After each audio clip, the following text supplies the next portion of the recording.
Before we start, I want you to know you can't play 3 skips in a row. Number 2, you can't end on a draw 4. And number 3, you gotta hum Gangsta's Paradise the whole time. Yeah, playboy, you don't know what you got going on right here. I got a winning hand, boy. You don't know what you about to get into. I'm talking about you about to get destroyed, homie. I got them cards, boy. I got them cards. Huh?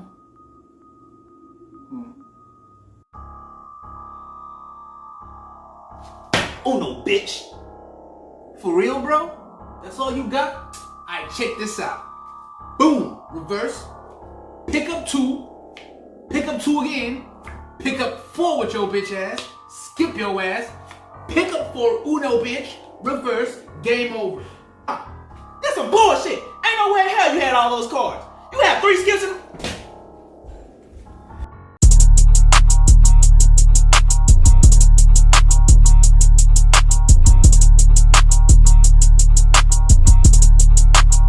The time of day, but it's okay though. Is it? Is it okay? No, it's actually not okay. They're missing out on an experience. What experience are they missing out on? I could teach them how to throw a spear at a lion.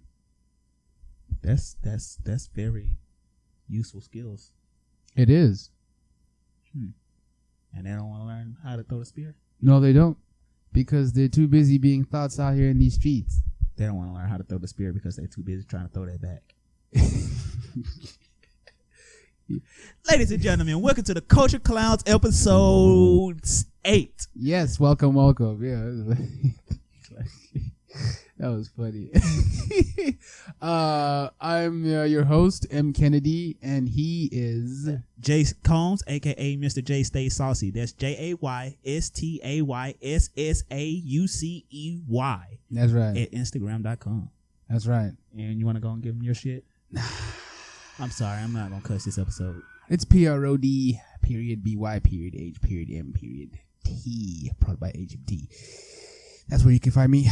And we're your hosts of this lovely podcast show. Yes, we are. Where 2 friends come and sit and talk about culture, life, and what it's like being a black man in America. And how much of a disaster this planet is. Damn. Yeah. That was deep. It was. Expound upon that. So got my glasses on. I'm gonna say big words. So basically, you see, according to the current zeitgeist, what we have is an intellectual void being filled by social media. Now, this void will turn into a massive chasm, which will continue to grow as we fail to understand each other, and as we increase our inability to communicate with each other in a manner which would make us smarter. Okay. Now, I think that's done. We lost a couple of viewers after that. He said these niggas definitely turned it off. Yeah, they definitely turned it off. At least I gave them the view. They said, shit, I wanted to try out the episode, but I'm going to just watch live PD and see some niggas getting arrested for crack or something. Right, 1, 2, 3. Hey, you know something I seen on the interwebs? They said that the ozone is actually repairing itself and that it will repair itself by 2055. Really? Yeah. Article by Vice. I didn't look into it, but it's interesting. Really? Yeah, it said it's reporting itself. I gotta check that out. I'm very shocked, folks. Do you know anything about this? If it's true, and y'all know it's true, y'all gonna need to comment and let us know, because this is the first time I'm hearing of it. Because growing up, there used to be like, oh, the ozone layer, holes getting bigger, like, oh shit, like, we're gonna die, like, it's over, because once the hole's too big, you can't replace it. You know what I'm saying? It's like, you can't hide that shit. Once the hole's too big, it's too big. You know what I'm saying? So, see, an unprecedented ozone hole has been healed. Oh, that's very interesting. From last year, June of last year, yeah, USA Today. So it definitely is true. I'll be very interested to hear what y'all take on that is, because either they're lying to us or they just realize this is something new, so they haven't technically been lying to us because they didn't know. But either way, they should be telling people, guys, we might have been wrong. Y'all just continue to pollute and fuck up the planet anyway, because the shit gonna heal itself. Honestly, I think that the whole spraying of letting aerosol cans go, I think we've been doing things to kind of do it. Mm. However, I would say this: motherfuckers can do better. Mm. Like, man, y'all. I really had this theory that humans really are the worst thing for the planet. Yeah, like humans are really unnatural. Yeah, if you no, really think about it. I keep telling people we're a parasite.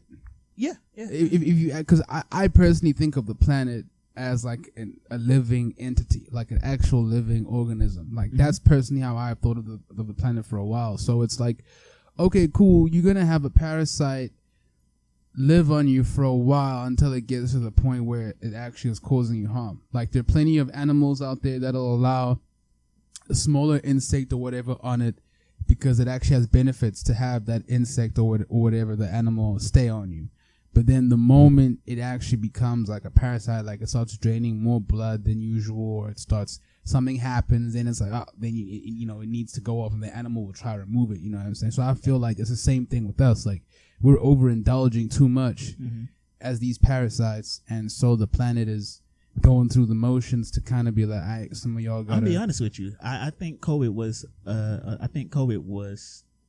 It was one of those things. Like I really do think it's a thing because we getting up to 8 billion people, and I was watching on this thing. It's like in order for us to even migrate somewhere, it'd be hard for us to even migrate to somewhere like Mars because the surface mass of Mars is so condensed that we would literally not all fit. I'm pretty sure, yeah. But you want to know that's funny? Compared to Earth, Mars is mostly ground-based, whereas Earth is mostly water-based. And it seems that most of our planet is covered in water. So you have to put all the land together to actually see how we would work. But if we migrated to Mars, which is mostly Earth or rock-based, whatever, doesn't have that much water, it'd be interesting because we possibly could fit a lot of people there, but the conditions there would be so horrible that we would literally have to re-evolve ourselves to live there. Yeah, it would be totally different. Alien, like Ridley Scott, Alien, Xenomorph, like Chestburster, that whole world has this thing where it was like atmospheric processing. Like once human beings start moving out across the galaxy, they start engaging in this thing called atmospheric processing, where they basically build these kind of machines that produce an artificial atmosphere that allows us to like live there. So like you could put more oxygen and stuff, blah blah blah, do this, do that, but there are differences. Obviously, like you said, Mars is mostly like land and ground and desert and shit and rocks and like dunes and shit. There's hardly any water. Any water that's there on Mars is underground, like likely. That's what they were saying, that we would have to stay underground and have these underground tunnels and stuff. You know, it's weird, and something you want me to throw a weird question out there? It's not the question of the day, but this is a question to think about. What if like all the spacey alien shit that I said I wasn't going to cuss this episode. All the alien stuff that I'm going to catch myself. We're going to put a ticker. That's 2. We're going to put a ticker down. That's funny. But I said that all the, what I was saying. So basically, what if all the like alien and everything we think about aliens and all that and our extraterrestrial and all that, what if they're just basically humans that were here before, time traveling? Coming back to see what it was like before they left. Because technically speaking, the further you go out, we go by light speed, so the years become faster or slower depending on how far out you go. Right. I mean,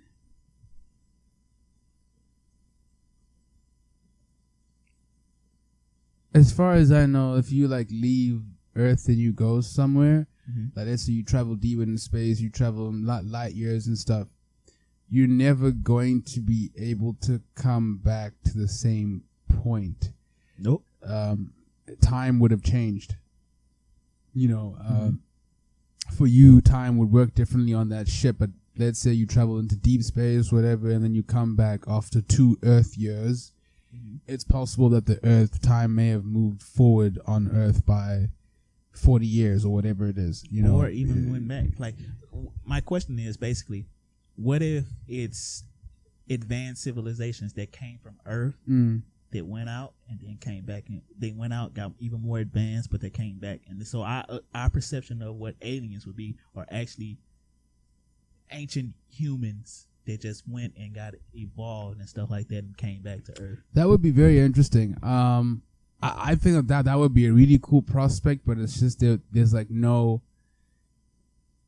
If there was, say, a civilization on this planet that developed and then was able to leave the planet, they built the technology to be able to leave and then come back of their own accord. Like we would have known, you know what I mean? Compared to what, but think about compared it, like to what a lot of Egypt people say, where they think that, like what you're saying about it being humans, but they say it's humans from the future. Which I think makes sense. The idea that it could be humans from the future who've now developed a technology to maybe be able to go back in time, and they just come here to see what the planet was like at that time. Because we always talk about that. We put that in films and stuff, like, oh, we're gonna time travel, go back in time. We never really want to go forward in time. We more so want to go back in time, right? It's like that movie 2001: A Space Odyssey. Yeah, basically where he went in time and shit. Stanley Kubrick. Yeah, a pretty good It's movie. a great film for those of you who haven't watched it. But you were saying that you feel like COVID is from the Earth, so you don't think it was made in a lab by a bunch of Chineses. I don't think it was made in the lab by a bunch of Chinese. No. You said I don't do conspiracies. No. I do conspiracies only when they make sense. And even if it was made in the lab by scientists and Chinese, whatever they want to call them, like the conspiracy theory people want to call them, the China virus, whatever. Yeah, the China virus. Yeah. Anywho, my thing is this, right? I was saying this.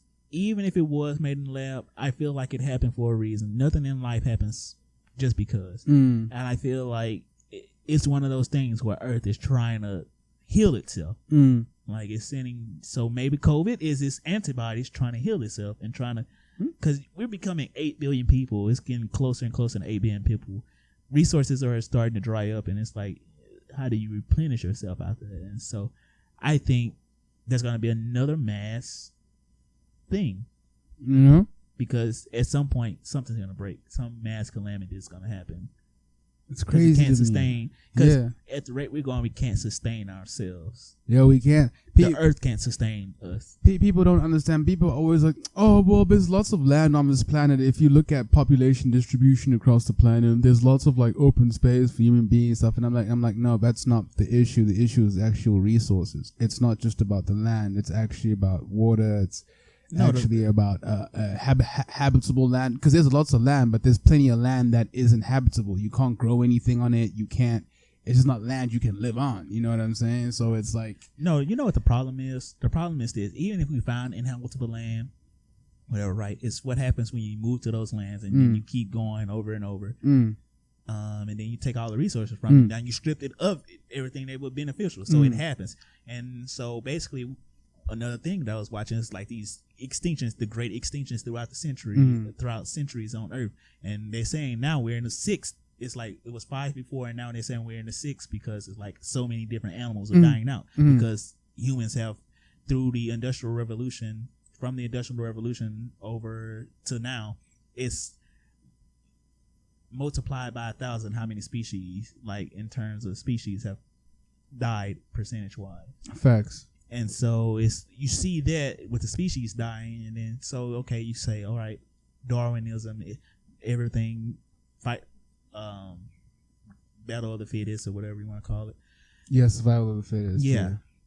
Which Charles Darwin, which wasn't even a term that Charles Darwin said. And you know what's funny? It wasn't even him, it was somebody else. You know what's funny? Me and my friend, shout out Swift, we got this term called that we got this thing that we reference. It's like Charles Darwin was wrong anytime we see somebody do some stupid stuff. Anytime we see somebody do some stupid, it's like Charles Darwin couldn't have been right. So like we'll see something online and saying, yeah, there's no way Darwin was right, because clearly humans are defying all those laws. And that's what my assumption and assessment, that humans really are unnatural in a natural world, if you think about it. I still think, our development is very, very interesting as human beings, because people forget that we are animals. we're just sentient beings. There are plenty of smart animals on this planet that maybe if they were bipedal, if they had opposable thumbs and stuff, if they had the same body structure as us, perhaps things would be in a much different situation. Maybe if they had a bigger brain or a different sized part of their brain, like even minutely, it could have changed something, for a lot of animals on this planet. So I feel like it's a really crazy thing because human beings, we have the ability to understand ourselves and the world around us, right? I think, therefore I am. And it's like, at some point, we're going to need to kind of acquiesce or accept the fact that, like, listen, there's certain things that we shouldn't do and certain things that we should do, certain things that are actually harmful to humanity and certain things that aren't, you know what I mean? But it's like we're still going through the trial phase. And I feel like the other civilizations throughout the galaxy have probably gone through that. I don't know if we're going to be alive for when first contact is made and we meet the Intergalactic Federation of aliens and they show us the universe. I don't know if that's going to happen, but I'll be interested to find out if all those other alien species have gone through the same stuff that we have, where it's like, oh, you want to fight each other over resources and genocides and racism and slavery and shit. Oh yeah, we went through all that too. Like, is that just a natural phase for sentient beings, or is it just a human thing? Right. That's what I want to know. You want to know something that's going to be wild? And it's something I think about even like when I'm watching all these space movies and you see all these different galaxies and whatever, galaxies upon galaxies. Yeah. So I'm really interested to see what's the story going to be about creation and God. Now you got multiple galaxies. And like, okay, Earth isn't the center of the world like you thought. And so now it's like, oh, God is like, no, it's not such and such. It's this and that and whatever. So I am interested to know what that's going to be like. But I will say this. I really do think that, and to your point, that it's just the phases that we go through. I think that, yeah, it's one of those things that we're learning to live with each other. Yeah. I really do think that we've come to a point now where we're learning to live with each other. And this is the hard, rocky part where we're getting everything out. Everybody's sensitive. We're learning to live with each other. Yeah, living on a planet with Negroes is difficult. I'll be honest. It's a really hard thing to do. Like, some of you guys, I'm like, what are you even doing? Like, it's very difficult living on a planet with Negroes. But you got to push on, Anywho, want to move on to this or that? Yeah, let's do it. All right. This or that. I think you're going to like this one. This or that. For this week, we got a little theme I wanted to go with. It's called Black Sitcoms and TV. You ready? Okay. So choose one or the other, and we can discuss if you want to discuss or you want to keep moving. Okay, cool. All right. For the first one, we got The Parkers or Moesha.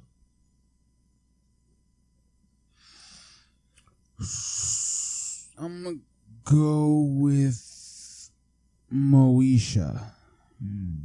I'll go with the Parkers. Okay. Interesting. Wow. And I get that. I get that the Parkers was a spinoff of Moesha, but I just growing up, I really never watched Moesha, and the Parkers was always, it was funny to me. I like Monique. Okay. That definitely makes sense. Yeah, I feel like they used to show. I think they probably started showing Moesha first in South Africa before they were showing the Parkers. Well, Moesha came out first. Yeah, like just in terms of like, because eventually what ended up happening, like in South Africa, was that they basically had a channel which catered more towards like black people. Yeah, African American kind of black comedy people. Or black people, black culture, black comedy, right? And so sometimes they could show you a show could be on there that came out way before some of the other stuff, and you don't know. Your assumption is, oh, this is something that's on. I love this. This is American culture. I love it. Hell yeah. You know what I'm saying? It's like me watching New Jack City right now in South Africa and then being like, oh yeah, I love New Jack City. It's like a recent film, right? And then you're like, nah, New Jack City. That came out in 90s. You feel me? Yeah. And like, obviously some films you can tell, but with TV shows, sometimes it can be harder to tell whether it's like, this could be from like 2001 or it could be from now. Like it really just depends on what the period is and how they shoot it, right? Right. But like Moesha definitely was on a lot more than the Parkers, and I liked it. I thought it was cool. I like the main character Moesha. I thought it was cool, and just the whole life. Mo to the E to the O to the E. Yeah, you know what I'm saying. But yeah, I mean, both of them cool. Though I don't, you know what I'm saying. I'm not. All right, I respect it. I respect it. Yeah. But yeah, for me, it was definitely the Parkers. I remember watching the Parkers. I sit up late at night watching the Parkers. So yeah, it was for me the Parkers. All right, I got one for you. Cartoons. Ooh.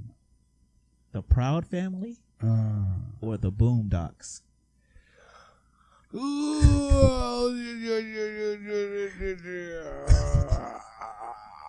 I gotta go with the Boondocks. Yeah, the Boondocks. The Boondocks is the hands down one of the greatest. Regardless of what you think, the greatest cartoon ever invented. I don't care what anybody say. And it's like, and I feel like it's two different types of cartoons as well. Because one is like adult animation, whereas the Proud Family was more, was more PC. It was, you know what I'm saying? It but was even then, the Boondocks, I take the Boondocks over probably any cartoon that came out. Yeah. Just any cartoon. The Boondocks, like the Boondocks changed a lot. When you like white people watch the Boondocks and they may not be laughing, you know what I'm saying, and they may not understand it from a black point of view because they're obviously not black, but they still understand like the finer nuances of like what the jokes that are being made. You know, like what I'm saying? You know what's funny? A white friend of mine was watching the Boondocks and he put it on his snap. He was like.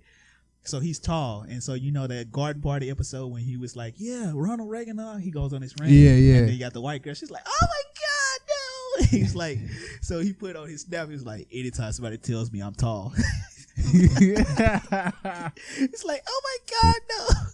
But I love the Boondocks. It's so quotable to this day. Like man, like me and you in our daily lives, just quoting the Boondocks, bruh. And it's nothing really, not a cartoon really that can stand up. I take the Boondocks over Family Guy, American Dad, all those shows. Yeah, all those shows, and there've been a lot of good like black cartoon shows or like shows where there's like black kind of main characters like Static Shock or Fillmore or whatever. But like, yeah, the Boondocks is just top tier, dude. It can be like, man, the Boondocks is like. It'd be hard for me to choose something over the Boondocks. I'll choose the Boondocks over most TV shows. Yeah.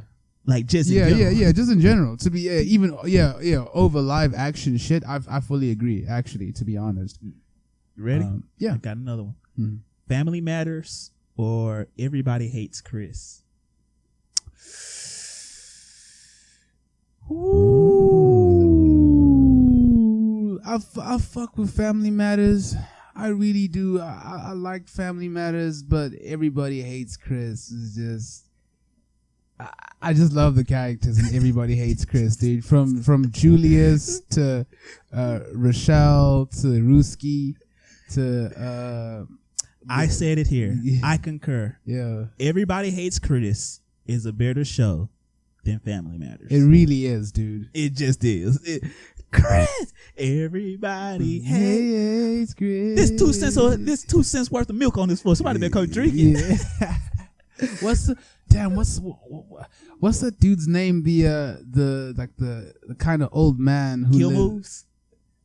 He wears glasses in the show. Is it Mr. something? Oh, I know who you're talking about, Mr. Yeah, the dude, the shop owner. Yeah. He's a shop owner. I think he wears like the shades, like the old school shades, and he's always like that dude's funny as hell. I forgot what his whole thing was. Either it's like something to do with money. I think was it about. Yeah, he was the dude that owned the funeral parlor. Oh, was it Doc? Yeah, no, Doc is the one that owns the shop. The shop. Oh yeah. You talking about this guy? Yeah, Ernest Lee Thomas. Yeah, he played the What it was? Damn, he man. played the funeral director. Yeah, that dude. Mr. Omar. Mr. Omar, yeah, Mr. Omar. Dude was funny, bro. Mr. Omar reminds me of a lot of like old school niggas, dude. Like it just the way he dressed, the way he acted, You know what's the way funny he to looks me? in the I show. love. You know what I loved about this show? I love how they be talking about the funerals and then they be doing the funerals or whatever. And then he'd come up to the lady, be like, "This is such a tragedy, man." And then we try to slide it. He did basically try to sweet talk. Yeah, He trying to fuck the damn lady's I'm wife. like, that shit cold. I'm like, bro, I'm like, you should be a fireman, bro. Firemen love doing that shit. When they You know lose a what's brother, funny they have to though? I cozy feel up. like Everybody Hates Chris is so like it matches my life perfectly. Like it's so like it really does. Like I feel like sometimes when I look back, it's like, man, I am Chris, and Everybody Hates Chris. A lot of black people could relate to that, especially black people who, like myself, who say went to like predominantly white schools. Right. You had a white friend. Right. And, you know what I'm saying? And it was kind of the first sort of wave of, maybe not so much first wave of integration, because obviously that really would have been like 60s, 70s type shit. But obviously for our generation, that was the 70s. You know what I mean? But obviously for like us, for like our generation, for the time we were born, it's just like it's a different time of integration where it's like, okay, now you have more middle class black families and stuff, and so it's different. And it may not necessarily be you coming from a poor background, but it was just the whole thing of like having teachers who would make comments that could be seen as racially insensitive. Man, that teacher was ignorant. wild, Yeah, bro. she would say some crazy shit, dude. His teachers were too wild, bro. Yeah. One of my favorite episodes is when Greg spent the night and he was falling asleep in class. Yeah. And she was like, "Oh my God, Chris, you can't have him out in the streets like that. You know the pimps and the thugs he can't handle that." That's so funny. She's like, "Oh my God, And you know Greg, what's really are you great? okay?" He's like, "Yeah, I'm." Did they give you tired. crack? Yeah, they give you crack. I know it's difficult. Yeah, You know keep what's- me up all night. You know what was funny? Like when it came out that she actually had like to go to Mandingo parties and like she was actually fucking with the down with the brown. She actually used to get dicked down by black people. That was so funny to me. Yo, that show was wild, dude. I think definitely it was one of the coolest shows to come out. Like cooler black shows to come out in the 2000s. I'll be very honest. I thought it was great, dude. Everybody Hates Chris is better than Family Matters. Yeah. Hands down. All All right, this one a little. Ready? right, let's do this. Living Single or Girlfriends? Living Single is the one with Queen Latifah. I'm gonna be honest. I watch Living Single sometimes, but and I love Queen Latifah. You know what I'm saying? I got love for Queen Latifah. You know what I'm saying? Unity and all that. You feel me?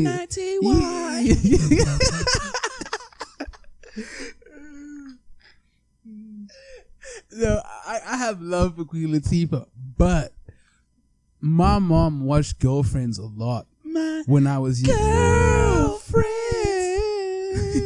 That shit was, I'm not even gonna lie, bro. Like, and the black Sex in the City. Hell yeah, basically the black Sex in the City. Yeah, it's like it really was, and I think they were unapologetic about the fact that it was basically a black Sex in the City, and I actually liked that. I was like, all right, cool. You know, you all want to use the same formula. You know what I'm saying? 4 women. You know what I'm saying? You know, in their 30s and.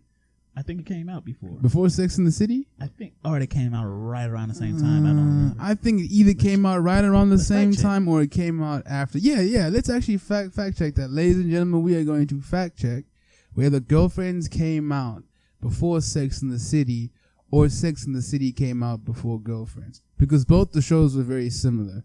And it's like... It came out in 1998. Okay. Sex in the City did 1998. Yeah. Because I'm interested to find out, because this isn't the first time there's been shit like this. Like Friends and In Living Color. In Living Color came up before Friends, and Friends basically ripped off In Living Color. And then people try to make it seem like Friends was the first show to do that. Like from the perspective of this young group of people. No, that was In Living Color. And they admitted it, but only... Friends admitted that they took about it only after. Like Friends after. ripped off this show actually. Okay, Girlfriends came on after Sex in the City. I knew it. Girlfriends was 2000, right? Yeah. Yeah, so 2 years after. which one was it that Friends ripped off? It was either Girlfriends or In Living Single. I forgot which one. Oh no, it was it was In Living Color. I think that's what it was called, right? Not In Living Color. It wasn't, because Friends itself is either I think it's Girlfriends that they say ripped off it. Oh, I'm sorry. You're right. It's Living Single. Yeah. I guess I think I'm confusing the names of the shows, right? Because I think In Living Color was a sketch show. That's a sketch show. That's the Black Saturday Night Live. Yeah, I'm sorry. Yeah, it was. You're right. It's Living Single. I'm confusing the names. Yeah. For me, I'm gonna go with Living Single. Okay. Girlfriends is cool, but I never really got into it. But I love Living Single, and I love Queen Latifah. All right. And so for me, I just never got into Girlfriends. I get it. I guess I get it, but it's like it wasn't for my mom used to watch it, but it wasn't something that I was into. Okay. But okay. Last one. And you ready? Yes, sir, Bob. Fresh Prince of Bel-Air or Martin?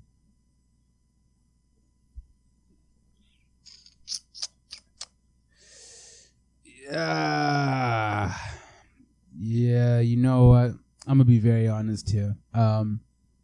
I think Martin's great. And look, Martin's funny as hell, dude. Like when it would play back in South Africa, it might still even show on TV in South Africa. I'm not entirely sure, but I used to watch it. I'm not even gonna lie to you. Like, I watch it, but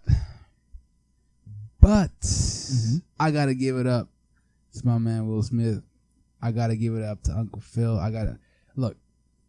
Fresh Prince of Bel-Air was like one of the shows that definitely had an impact on me when I was younger. I'm not even gonna lie. I love the show, and I think between the two, I gotta go with Fresh Prince. I feel like it was just more relevant to me, like to my generation, to the kind of stuff that we were into, and DJ Jazzy Jeff obviously playing his friend and shit, and just like that kind of hip hop. The link there, and just that show was just even like people who are not black love the Fresh Prince of Bel-Air. You know what I'm saying? And I feel like it just reached across so many different demographics. It really wasn't just black people watching the Fresh Prince. Whereas with Martin, I feel like when you ask most people, did you watch Martin? Martin was like most people, nah, if you're not black, you're probably gonna say you didn't watch it, to be honest with you. Fresh Prince, hella white people, hella Indian people. And I mean like South African Indian, like from India, not Native American. Some Asian people, depending on, grew up watching the Fresh Prince of Bel-Air. That's how a lot of people know who Will Smith is. Right. That was their first introduction to Will Smith. Okay. Yeah. I gotta go with Fresh Prince. Okay, cool. Yeah. To that response, I'm gonna let you finish, but fuck them people. Fuck them people that say, it's too black. Okay. Martin is a better show than Fresh Prince of Bel-Air. I said what I said. Fuck them people. See, because this is exactly how niggas get tarred and feathered. I don't give a fuck. Strung up from trees because they're making statements like this. I don't give a fuck. Martin had way more memorable episodes than Fresh Prince of Bel-Air to me. And to me personally, the writing in Martin was way better than the writing in Fresh Prince. The comedy was better. Yeah. The timing, the cast felt better, and while Fresh Prince was cool and it's catchy, and I get, like you said, it spans across multiple cultures and multiple generations. Everybody knows the Fresh Prince of Bel-Air theme song in West Philadelphia. Everybody loves it. But when I sit down and I would say, I want to watch something, it ain't Fresh Prince that I'm gonna be like, I want to watch Fresh Prince. Like I'll sit down and watch a whole season of Martin right now. I think Martin definitely was written better. I agree with you. I think the writing on Martin was better. And I feel like they had way more freedom to be as fun in whatever they wanted to do. Whereas I felt Fresh Prince, they played around with the idea. They played around with like new cast. They was all, here's the point. Martin was a show full of comedians, where Fresh Prince was a show full of actors. And for me, being someone who loves comedy, I love the one that would have comedians that would actually being funny and had the freedom to be funny. That's a very interesting distinction that you're making, and I feel like definitely character wise, I think Fresh Prince was just very specific because the characters were different. Right. You had Uncle Phil, who was this very like focused and serious man, and but still, obviously loved his family and wanted the best for them. And then you had Aunt Viv, who is the same, but certainly. Oh, right, light skin or dark skin. I'm not gonna lie to you. The one thing I am very, very pissed off about with the Fresh Prince was how they switched up like that. They just had and they thought people weren't gonna notice.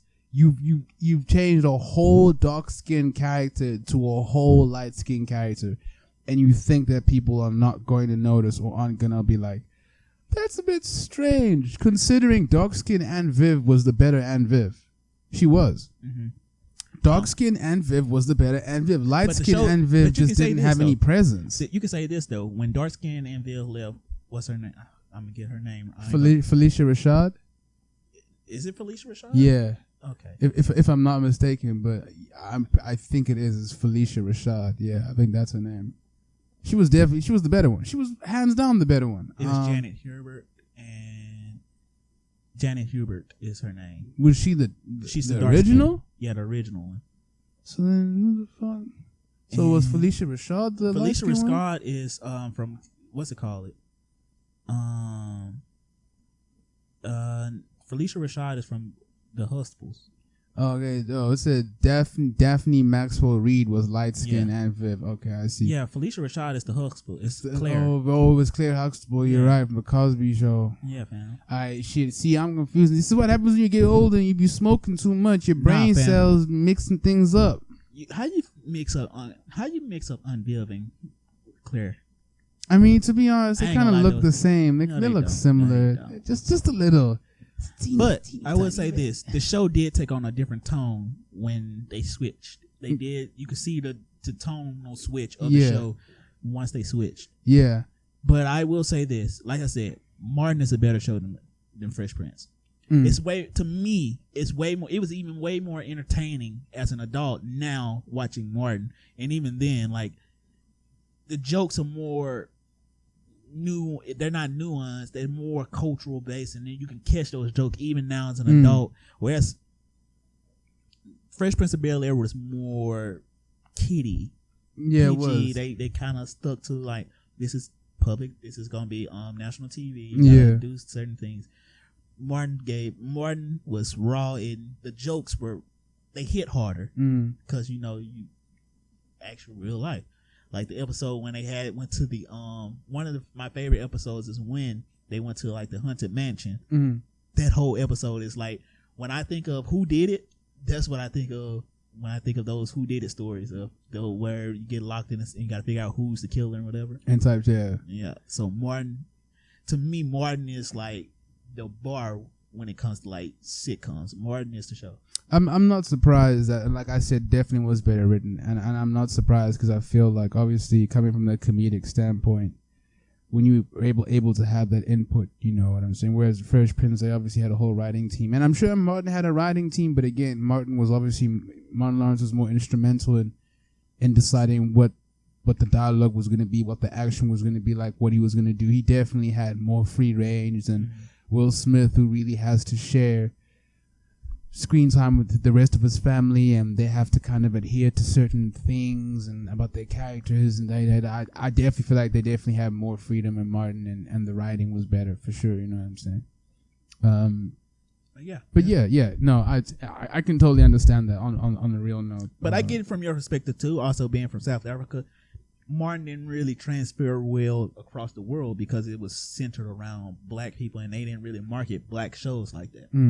And around that time, they didn't really market black shows around the world because, Hollywood and American culture, they only send so much black stuff out. Like, that's why when I hear other people from other countries say, like, rappers, like, say, for instance, my roommate, when he knows a rapper, is like, wait, how do you know that person? Yeah.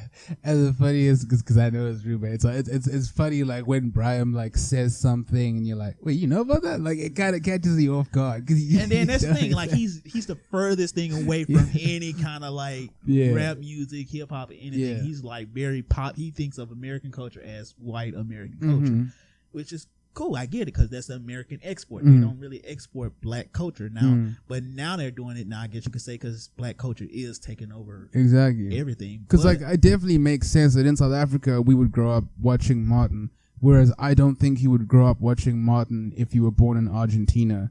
Right. Like, I really don't think it's something they would have showed on television. I genuinely do not think that. Whereas that in South Africa we grew up Fresh Prince of Bel-Air, Martin, the Jeffersons, all of that showed on television. It was there. You know what I'm saying? So, and it makes sense because obviously it was a high demographic. But and that used to be back then. But now things have changed. Mm-hmm. Now you could have a show like Martin, or you could have a show like Girlfriends or whatever, and there might be other people who watch it who aren't necessarily black. That's all. It's interesting how things have changed. Like, over the years. What's crazy? When we first had these conversations, and you told me you knew what barbershop was, I was like, you know what barbershop is? Hell yeah, man! I was like, wow, because that's when we went to see like barbershop with Cedric. He was there, and I was like, you know who Cedric? You know what barbershop is? He's like, oh damn, I did not think that because you don't hear about black films doing well abroad. Yeah, you don't. And that always got me, because I always thought to myself, it's very interesting how the black films here are generally lower budget. Like the ones that the black films that were usually made here in the United States would be like lower budget, and maybe you would really you would have black people here supporting them, maybe going to see them in theaters, whatever. But ultimately the films wouldn't make crazy money. Right. They wouldn't get a lot of like fame and but within the culture they would, especially overseas. Hell yeah, they do.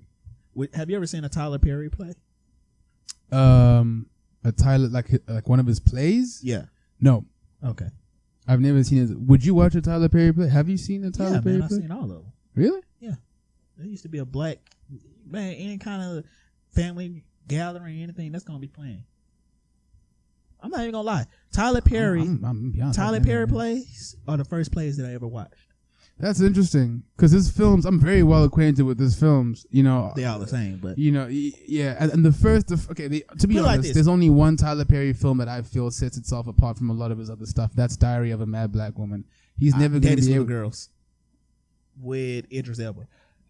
That one's really good too. That's my favorite. That's hands down my favorite one. Those two are his best films. Yeah. Because the Medeas, he just recycles the same formula. Pretty much. That's the truth. But yeah. So the thing is, I would say Tyler Perry plays are way better than Tyler Perry movies. Okay.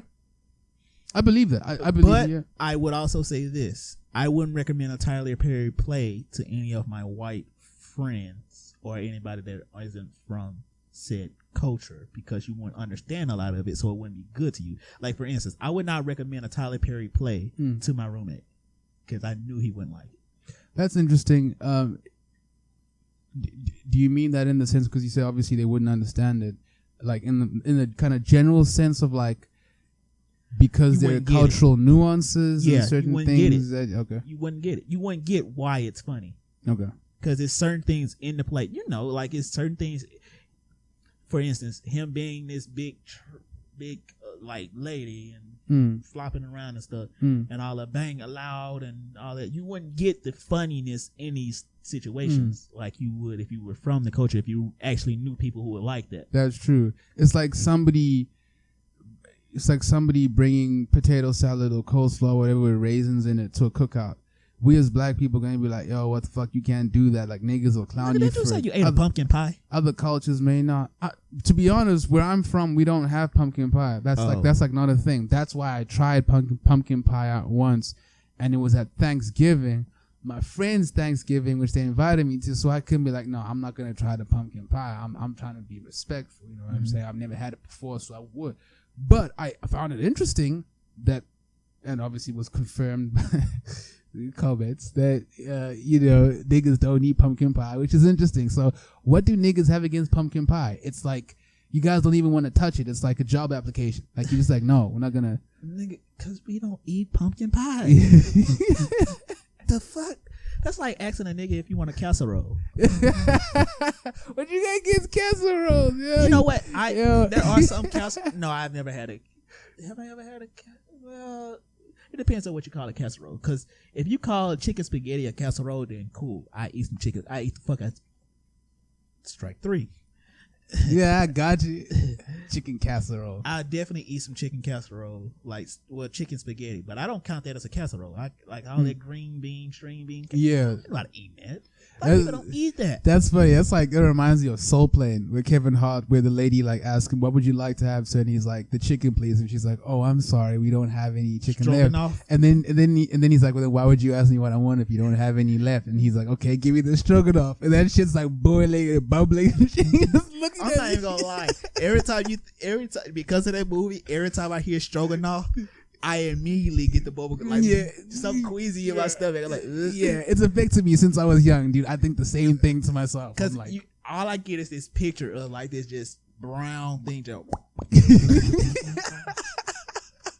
Yo, Soul Plane is goated, dude. Fuck. There's some that's another films movie that I would recommend to like some of my white friends. Like, you wouldn't get why some of the things are funny, and you it's wouldn't. like, and it'd be bad for you because, especially, I wouldn't give it to somebody that's like highly artsy either, because you have this self-inflated ideal of like what's art, and so it's like, all right, cool, well, that's not for you then. Exactly. And that's the problem. A lot of people will be like, "Oh, these black culture films, like, or whatever." Like, they're not like artsy. There's no real like merit in them. And I'm like, these films are just supposed to be for your enjoyment, and they're supposed to be fun. Right. You're not supposed to be diagnosing them through the lens, the crazy lens of the cinematography of the mise en scène. No, it's not that. It's simply a good time for black people to have fun. Exactly. It's really. Honestly, it ain't even that. It's a good time to just let your guard down and have fun and be fun and just enjoy. Like, I don't look at a lot. Like, I look at films different. That's why I had a conversation with somebody. We was talking about films and my favorite films, and the conversation how we came up is we was at a friend's house and we was like sitting down talking about film or whatever. Very artsy crowd. Yeah, very artsy crowd. Cool. I hang around a lot of artsy people, but the question came up: what's your favorite film? And I forgot why. Oh no, I know why. Because we were finna play this game where you gotta know films and stuff. You gotta basically know films or whatever. And so I got chose for my team, and they wanted to know what my favorite films were to see what my film knowledge were. Well, if I told you what my favorite films are, you wouldn't think I know a lot about films. Because my favorite films don't really line up with your artsy, popular culture, whitewash films. Like, I don't really care about Oscar films. Like, be honest with you, I'll watch them, but I don't really care because they're boring. They all are just designed to try to get an Oscar, and I hate that because they're just boring. Like, because they know they have to follow a particular formula. If you're trying to get an Oscar, your shit has to follow a particular kind of formula. And don't get me wrong, I watch them because I love film and I love storytelling. Like, I love storytelling. I watch anything. I give anything a chance. But if I told you what my favorite films are, you wouldn't think I know a lot about films. When in actuality, I could tell you a lot of. I can sit down and have a whole discussion about any type of film you want. Like, I've seen most of everything that's out there. That's a very good point. People think that being in a film, being in this industry means having to want to put the artistic shit on a pedestal, right? Over like the fun stuff. And my thing is this. It's cool. I get it. Film is an art form, and for me, I want to be entertained. At the end of the day, why am I going to a movie just to not be entertained? And if I gotta sit down and say, "Oh, this," like, don't get me wrong, there are some like artsy films that really have great stories. Like, and that's why I watch it, because they have great stories. But sometimes you don't want to have a great story. Sometimes you just want to go, let your guard down, and like dumb yourself down a little bit. And that's for me what film is. Like, I go to watch a movie to escape the world, not to think about more about the world and have, you don't want to always do that. You don't. And so yeah. You really don't. You really do not. It's a very interesting thing, man. Yeah, especially when it comes to like black culture films, and I think that we just need to carry on with that, with the attitude of it doesn't need to be artsy, doesn't need to be some art house shit, bro. Like, it just needs to be fun and watchable, like you say, entertaining. You know what I'm saying, and ultimately culturally relevant. You know what I'm saying? That's it. And that's what you look like. I look at those films. Like, don't get me wrong. There are some shit. Like, I would not watch a Tyler Perry film anymore. The last Tyler Perry film that I watched, I literally fell asleep in it. I'm not surprised. He has some shows like The Oval and No I film. don't know if it's shows. like even in terms of the films, the only ones I would watch are like Diary of a Mad Black Woman and Daddy's Little Girls, because Diary of a Mad Black Woman I've watched plenty of times over and I don't mind. That film's fucking crazy, and it's just like it's a powerful film. It really is. You hungry? But maybe you should go get you something then. Yeah, that was cold, bruh. Dude's paralyzed and everything. Nah, he told her the same thing. I love it. You hungry? Well, maybe you should go fix you something. That was so dumb. Nah, I'm not gonna lie. Tyler Perry really did turn the tables on the dude, and that dude's a good actor. I don't know his name, but I've seen him in other stuff before. He's a super great actor. Yeah, he's really good. But yeah, dude, like in terms of the films, I probably wouldn't watch any of the other films. He has, like I was saying, in terms of television as well, he's got like The Oval and I think a show called Sisters or whatever, which is basically like Girlfriends. I guess it's supposed to be following the Girlfriends formula. It's like, I'm not going to watch those. Mm-hmm. Like, you know what I'm saying? I probably watched Girlfriends back in the day because my mom would watch it. Mm-hmm. I used to watch Desperate Housewives back in the day, which obviously isn't a black, you know what I'm saying? The closest the game to black on that show was Ava Longoria. I've never seen Desperate Housewives. Honestly, you should. Like, I feel like I watched it because I was young and I didn't really have a choice. I'd just be sitting there watching the shit because my mom watching it. But Desperate Housewives is still one of my favorite shows of all time, to be honest. It was very well written. You know, a show that you know something that's crazy? And this is how I know I'm black. I would never watch Friends again. Friends was boring. And I would, okay, so I have seen Friends, but I would never watch The Office. Really? You would never watch The Office? It just looks so boring. If I had a choice between Friends and The Office, I'm watching The Office. I'm watching Friends. I'm watching. Just give me Friends. I can't. Friends is like, and I don't really Office think is the humor. So boring. Really? It looks so like I even had to do a shoot one time where it's like an office type shoot, like it was set up like The Office. It was just so freaking boring. That's interesting. But yeah, anywho. Okay, no, that's very interesting to find out. The Office isn't going to be my first choice. Don't get me wrong. It took me a very long time to actually come around to sitting down and watching a full episode of The Office. I just want to say that I watched part of an episode and never watched it again.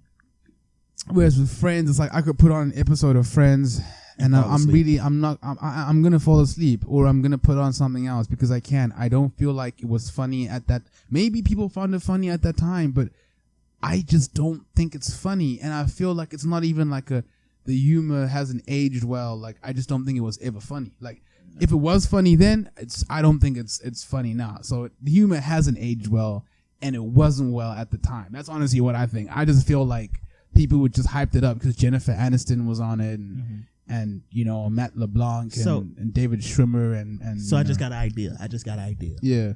Instead of doing the question of the week that we had, I got this one. Questions with the clowns for this week is this. And for y'all that don't know, this is your time to tune in and give us your opinion and your answer to this question. So the question of the clowns question for today is, what are your 3 favorite non-black TV shows? Cool. And we're not restricting ourselves to sitcom, right? We're just talking across the board. Sitcoms.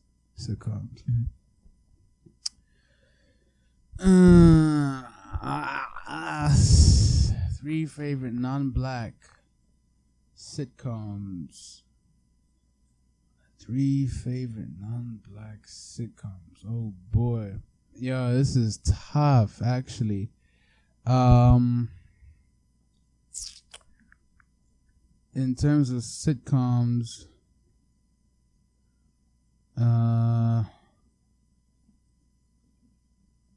I loved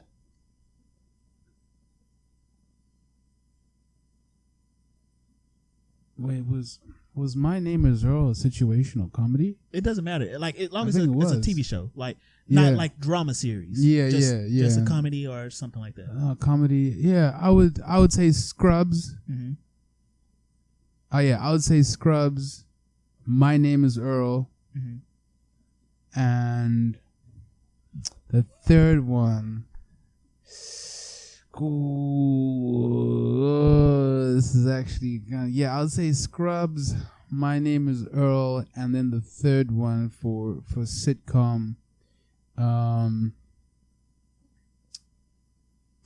I actually don't know. I actually really don't know. I'd have to give me your ones, and then I might be able to think of the third one. Yeah. All right. So here are mine. Non-black TV shows, and this is just comedy, not like like House or something like that. Yeah, no, it's comedies, whatever. The Nanny, The George Lopez Show, and Boy Meets World. I love The Nanny. That's my shit. George Lopez Show, I still watch the shit out of that show today. That shit used to come on late night. And Boy Meets World, I used to love me some Topanga. Boy Meets World. When it's Boy Meets World. I used to watch that show before I go to school every morning. Boy, I used to love that show, boy. Yo, you're a clown, bruh. George Lopez Show had Nick at Night bopping for me. And The Nanny was just, man, I used to bopping. I used to love that show. I used to watch it with my mom. That used to be my Okay, that's interesting. Yeah, so I would say Scrubs, My Name is Earl, and I really did like The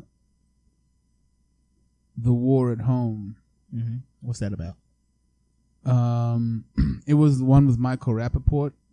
And his family. I don't know. I think it probably ran for like maybe 3 or 4 seasons before getting canceled. I don't know why they canceled it. Maybe they just wasn't giving the viewership. But the show was funny. I thought he was great in it. That was my first introduction to him. I had no idea like who he was in terms of the whole stand-up circuit and how he had been there for a while in the industry, the 80s, 90s type shit. Like I didn't know anything about that because The War at Home, I used to watch it like I'd come home from school, obviously, and then it would play around like 6:30. So yeah, I would say Scrubs, My Name is Earl, and The War at Home. What's your opinion on the Seinfeld show? Seinfeld's, Seinfeld's gold standard, bro. I'm not gonna lie, because I definitely, Seinfeld, because I used to growing up. My family also used to watch like Seinfeld, Everybody Loves Raymond. Everybody Loves Raymond was good. It was one of those in the cut type good. You just have to be, you catch it in the right episode, it might be good. What am I saying? I actually got to replace The War at Home with Everybody Loves Raymond. Everybody loves that Raymond. Show was fucking funny. Even when I was young, and I'm sure there's a lot of jokes I missed because I was so young. I used to be like, yo, this show is funny just because of the way Ray Romano sounds and everything. I'll be like, yeah, this show is funny, dude. Yeah, I would say Scrubs, My Name is Earl, and Everybody Loves Raymond. Okay. But yeah, I mean, I used to watch Seinfeld, but probably used to watch Everybody Loves Raymond more. But Seinfeld's cool. I mean, it's Jerry Seinfeld, you know what I'm saying? Seinfeld was cool, but when Seinfeld came on, that usually meant it was time for me to go to sleep. Yeah. Time for bed, Jay. No, okay, I didn't have a bedtime. No, I didn't have a bedtime, but that was usually my bedtime. Like, I was like, okay, it's getting a little late. It's time for me to tip the door. It's getting a little late. Gotta go to Seinfeld came on. They finna cut the TV off. They finna turn that shit off. Go to sleep. Go to sleep. All right. So that's the question with the clowns for this week is what are your 3 favorite non-black sitcoms or comedy TV shows? Yeah, exactly. Comedy shows, situational comedy. Yeah, let us know. We really interested. We really want to know. You know what I'm saying? I'm trying to. And so with that, let's go and get out of here. And y'all know how we like to get out of here. Yeah. Artist of the week. Yeah. For the artist of the week, we love to get a shout out to people we seeing out here doing that craft and Hell doing that craft well. Yes, sir. Beep, beep, beep, beep, beep, beep, beep. So for this week, I wanted to shout out somebody else. I'm sure Em will concur. Yeah. I want to shout out my homie and his co-host. And I want to shout them out for their podcast, the Darius and David podcast. Yes. It's a very, very dope podcast that they got. It's basically kind of like this setup, only they're more free flowing. They don't have any format. They just sit there and talk about random stuff. Yeah.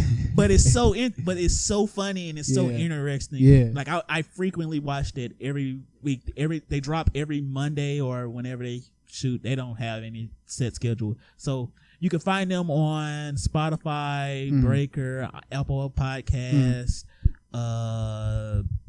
yeah, pretty much anywhere that you can find podcasts, they are on there. It's really interesting. I really love listening to their show when I'm out and about in the world. I use it when I'm driving. But yeah, every time they drop, this is one of my favorite podcasts to listen to because they don't have a structure. There's just two friends having a conversation, and if you really want to hear some crazy, wild topics about life and just in general, just conversation, this the podcast, the Darius and David podcast. You can find them on Facebook at Darius and David podcast.